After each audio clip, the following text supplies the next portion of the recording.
Good afternoon, everyone. The forecasts are getting better. The cold, historic inbound. Crop losses across the planet, every single continent. And is it the 2025 reset or the 2,500 year reset?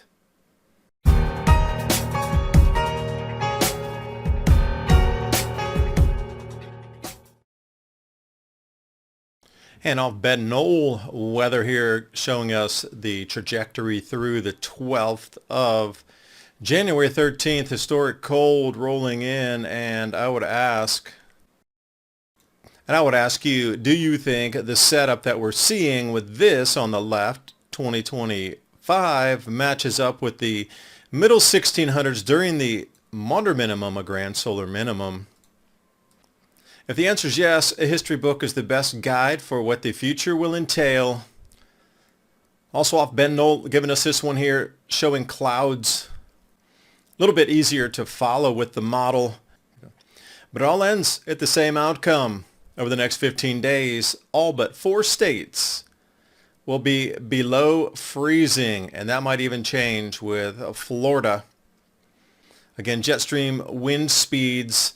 You'll watch as this black, which is extremely fast winds, rips over the southern United States, pulling down even into the Gulf of Mexico and back up again. You can actually follow it right here, that line where it's green and blue. You start to see that is that dip of the trough, everything in there of all those extremely cold temperatures. And this is departure from the average normal temperature. So if your normal temperature is 30 degrees Fahrenheit during the day on an average, and you're looking at 30 degrees below the normal, that's going to be 0 Fahrenheit in your area, so get ready for that. And so we're talking about extreme temperatures as far down as Louisiana. Let's take a look at the Louisiana Purchase. April 30th, 1803. They got all that land for, in today's equivalent, a few dollars. Bad deal for most across that shaded area. Back to 2025. Total snowfall, a lot of these areas just don't get snowfall this far south. They're talking about southern Alabama down to the coast, Florida Panhandle, okay, occasionally. But they're talking about Gulf of Mexico snow squalls. This is impressive. Is it going to happen? Not sure. These models are changing by the minute. But it is a get ready, something significant this way comes. This is going to change all the way through the 12th, 10th, 11th, of January, and I'm going to be here to bring you the updates by the day. We're jumping over to Europe for a minute here. Look at the snowfalls. Exceptionally deep there, all coming at one time. So what is it with this turnover in the atmosphere in January across the northern hemisphere? That's really the question. It turns out the key to losing weight and keeping it off is not carbs or fat or even probiotic-rich foods. Nope. The end game of having a healthy weight, as well as more energy and a long, healthy life, comes down to a specific switch which you can flip in your body to flush out unnecessary calories. Dr. Stephen Gundry is calling this caloric bypass. And by activating this specific process in your body, he's seen thousands, yes, thousands of people dramatically improve their health, even at age 50 and beyond. This includes losing weight, getting tons more energy, and returning to the good health that they had in their youth once they simply addressed this one key to better health. Dr. Stephen Gundry has lost 70 pounds himself using this research and has kept the weight off for over 20 years and counting. His digestive issues are gone, his health is fantastic, and he feels younger and healthier today than he did in his 40s. His video has been watched by over 20 million people to date, and you can watch and learn more about it at thehealthyfat.com/adapt. And he'll teach you exactly how he's kept his weight off for free at thehealthyfat.com/adapt. Click on that link in the description box below. And now on with the video. And since everybody's talking about snowfalls, let's look across the planet at average annual snowfall. This is in feet, not inches, feet. So the hot spots for each continent, if we're starting at the west of the map or the European side of it, Scandinavian mountains, 45 feet.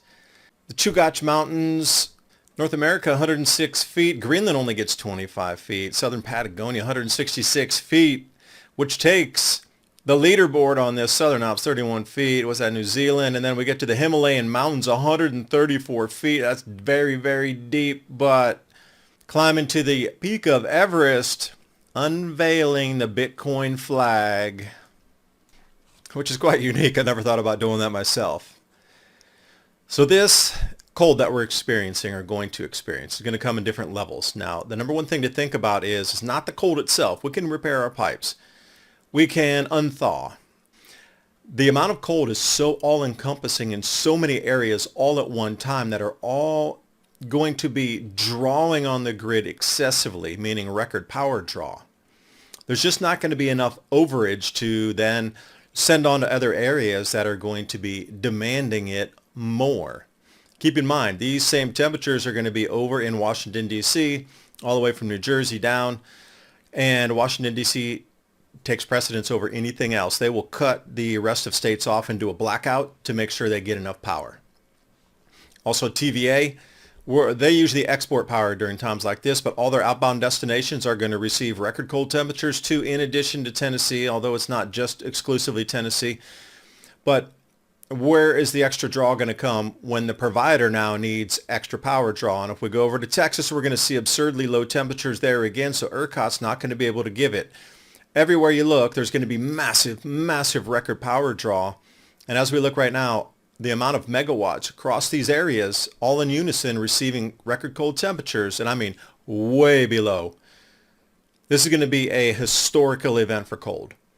There's just, in my opinion, not going to be a way that we're going to see everybody's demand met, which means rolling brownouts or straight up blackouts.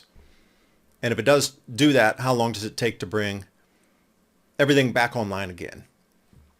Days, weeks, months? Not sure.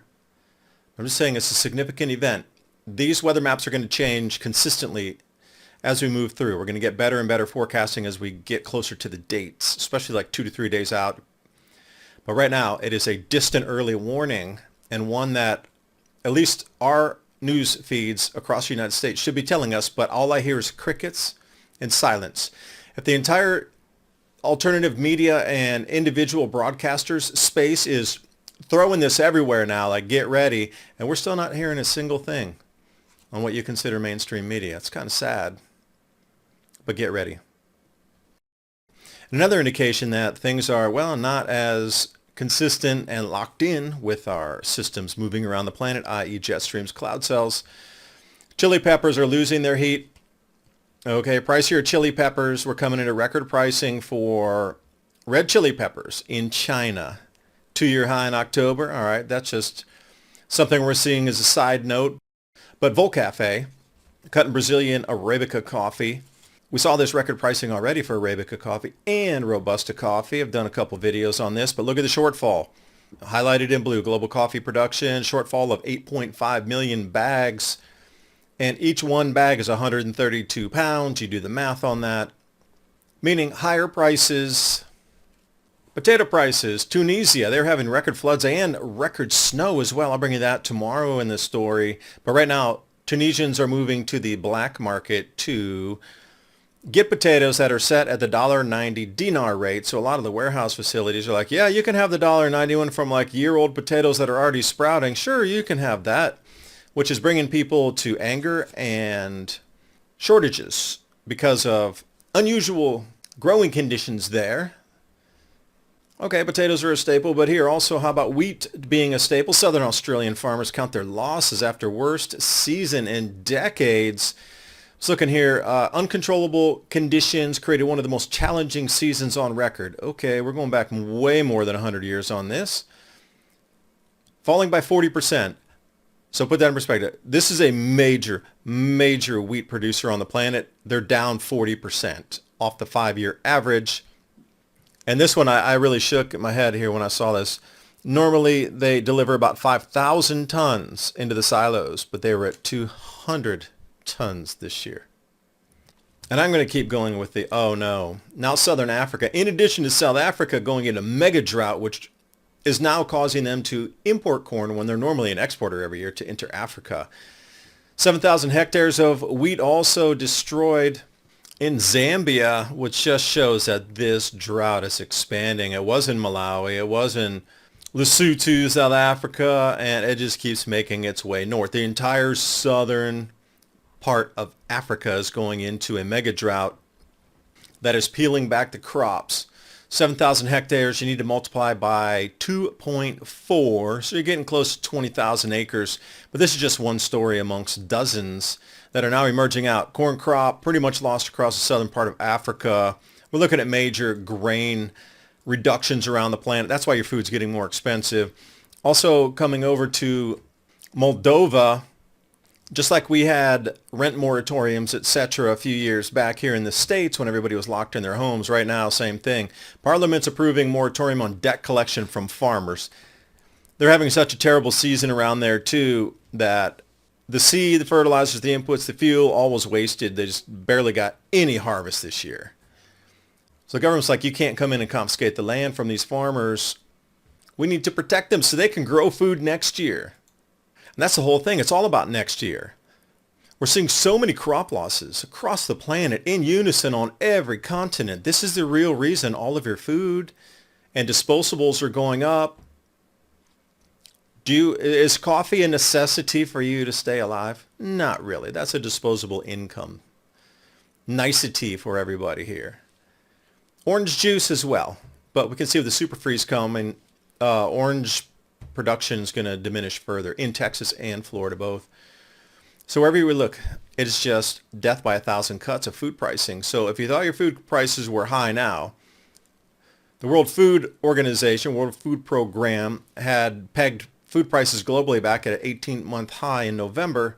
That's going to continue to go up, and we're going to be absolutely in skyrocket mode for food 2025, which makes me think, are we really going into the reset right now? Because whoever's fiddling with our calendar, January is not the new year. Spring is. Thanks for watching. I hope you got something out of the video. We are putting mini updates through Civilization Cycle on TikTok and X at Civilization Cycle, as well as the Thursday night live radio program with updates. The links are in the description box below so you can chase down some of these stories, do your own research, connect some dots, share with friends and family, and get prepared for this historic cold that's inbound. I will see you next time. Bye for now.